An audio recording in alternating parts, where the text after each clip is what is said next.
धान बिलरे महामहिम राष्ट्रपति द्रौपदी मुर्मू प्रतिच्छबि प्रतिवर्ष भली चलित वर्ष निज चाष जमी तली क्यारी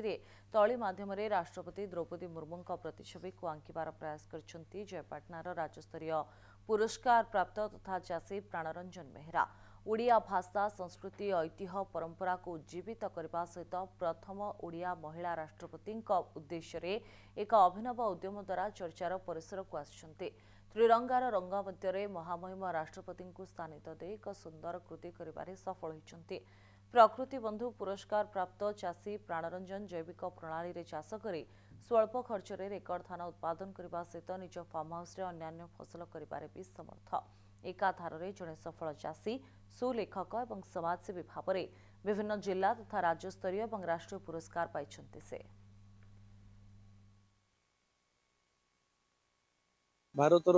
राष्ट्रपति भाव में जन ओडिया महिला आसन अलंकृत कर उद्देश्य प्रतिभा को सम्मान जनाई जड़े साधारण ओडिया चाषी भाव में मोर यह एक छोट उद्यम करी मु गत 2012 मसीह क्रमागत भाव में प्रतिवर्ष तली क्यारी तली मध्यम विभिन्न समसामयिक चर्चित प्रसंग को लेकर एभली सचेतनता वार्ता देवार प्रयास करी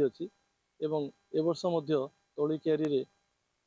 ओडिया स्वाभिमान कृति कर। वर्तमान भारत राष्ट्रपति श्रीमती द्रौपदी मुर्मू तांकर चित्र तलिया क्यारी करचंती जोटा कि जन आदिवासी झील और से जन ओडिया आम ओडिया से गर्व और गौरव और वार्ता देचंती जे गोटे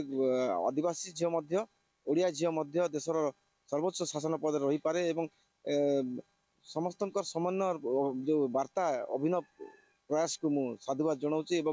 और सरकार को अनुरोध करी श्री बेहरा महोदय को स्वतंत्र सम्मान देवाई। आमर यहाँ जयपाटना अंचल आमर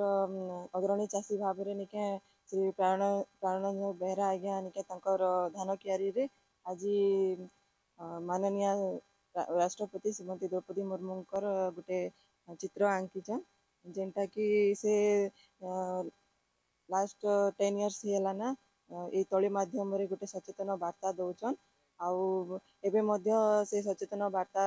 ये तली मध्यम जनाऊन जे आमर जयपाटनार चाषी मैंने बहुत उन्नत जेनटा कि आमर डिपार्टमेंट